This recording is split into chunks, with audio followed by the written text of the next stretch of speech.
Assalamualaikum warahmatullahi wabarakatuh. Saya Banda Prayoga.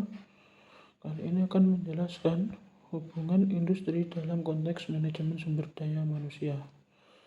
Sumber daya manusia sendiri memiliki aspek yang penting, yaitu antara lain dalam hubungan industri yang berfokus pada interaksi antara pekerja, manajemen, dan serikat pekerja, serta peran pemerintah dalam mengatur hubungan tersebut.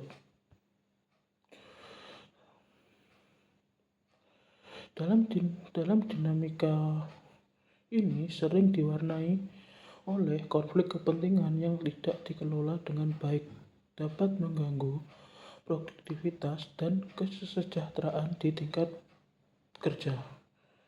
Dalam ranah tasawuf psikoterapi sendiri, hubungan industri dapat didefinisikan sebagai upaya untuk mewujudkan harmoni dan keseimbangan antara perusahaan dan karyawan dengan memberikan aspek spiritual dan psikologis yang mendalam untuk mencapai keadilan keharmonisan. Hubungan pekerja sendiri menurut Hartono Widodo dan Judiantoro itu merupakan kegiatan yang mengarahkan tenaga atau jasa secara teratur untuk kepentingan orang lain yang memerintahkannya atau penguasa, sesuai dengan perjanjian kerja yang telah disepakati. Menurut Imam Supono, hubungan kerja terjadi setelah adanya perjanjian kerja antara kedua belah pihak. Dan menurut Undang-Undang Nomor 13 Tahun 2023 tentang Ketenagakerjaan, dalam pasal 1 menjelaskan hubungan antara pengusaha dan pekerja atau buruh yang didasarkan pada perjanjian kerja yang mengandung elemen pekerjaan, upah, dan pemerintah. Dari definisi di atas dapat disimpulkan bahwa hubungan kerja mencakup hukum antara pengusaha dan pekerja yang didasarkan pada perjanjian kerja yang dilakukan oleh pekerja untuk diberikan upah oleh pengusaha dan arahan pengusaha yang harus diikuti oleh pekerja. Dalam hal ini ada serikat pekerja yang memiliki hak-hak dalam menuntut kebutuhan para pekerja. Yaitu serikat pekerja sendiri itu berfungsi sebagai mitra industri yang membantu menjaga keseimbangan hubungan kerja sesama anggotanya. Adapun contoh organisasi tingkat pekerja, yaitu serikat pekerja di perusahaan seperti Serikat Pekerja Pos Indonesia, SPPI KB.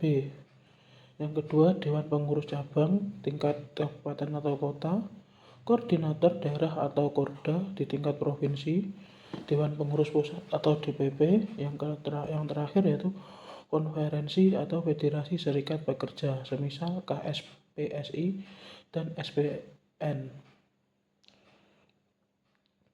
Dalam pekerjaan itu mestinya ada perjanjian terburuh dan dengan pengusaha. Perjanjian ini mengatur hak dan kewajiban oleh kedua belah pihak untuk pemecahan atau pengurangan sebagai perselisihan. Kesepakatan tertulis antar manajemen dan serikat pekerja itu diatur dalam syarat atau kondisi kerja seperti gaji, jam kerja, cuti, dan cara penyelesaian masalah. Dalam bekerja setidaknya memiliki hal-hal yang harus diteladani seperti tindakan disiplin. Salah satunya yaitu bekerja harus datang tepat waktu, tidak ada alasan, tidak ada hal-hal yang membuat pengusaha itu menjadi jengkel. Sehingga ketika pengusaha merasa dirugikan, itu bisa pekerja mendapatkan teguran lisan, peringatan tertulis, atau bahkan skorsing.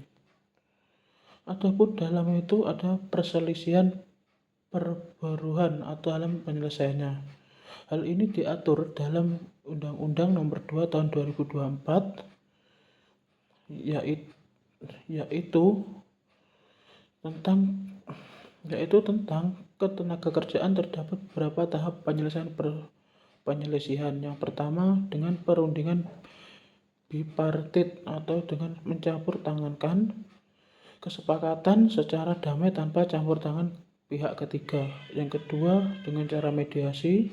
Yang ketiga konsiliasi. Yang keempat arbitrase. Yang kelima pengadilan hubungan kerja industri.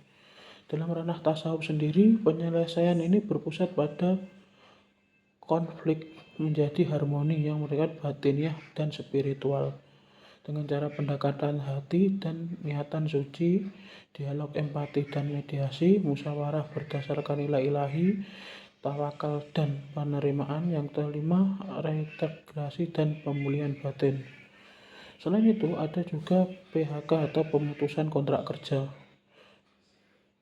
Sehingga dalam konteks ini dapat disimpulkan bahwa produksi atau kesejahteraan di tempat kerja tergantung pada hubungan industri yang sehat dengan menggabungkan prinsip-prinsip tasawuf psikoterapi dalam MSDM. Metode ini dapat dilakukan untuk melengkapi manajemen industrial yang bersikap spiritual dan psikologis, hubungan konvensional, emosional antar pekerja. Sekian presentasi dari saya. Mohon maaf bila ada salah kata. Wabillahi taufiq wal hidayah. Wassalamualaikum warahmatullahi wabarakatuh.